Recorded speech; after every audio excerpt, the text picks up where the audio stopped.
Anong ganap sa mundo ng showbiz? Ibinunyag ng aktres ang kanyang engagement matapos mag-post ng litrato kung saan kita ang kanyang engagement ring habang magkahawak kamay sila ng kanyang fiancé na si Dr. Reginald Santos. Sunod-sunod naman ang pagbati mula sa mga artista sa comment section. Ito na ang ikalawang engagement ni Carla matapos ang hiwalayan nila ng ex-husband niyang si Tom Rodriguez. Pero sino nga ba si Dr. Reginald Santos? Matagal na pala silang konektado ni Carla.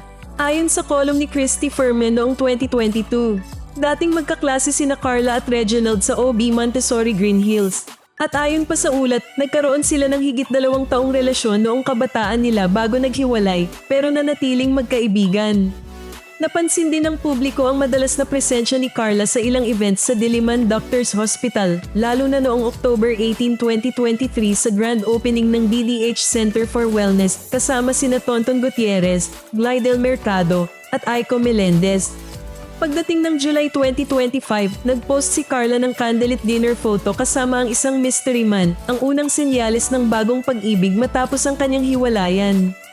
At ngayon, confirmed, ang misteryosong lalaking iyon ay si Dr. Reginald Santos at engaged na sila.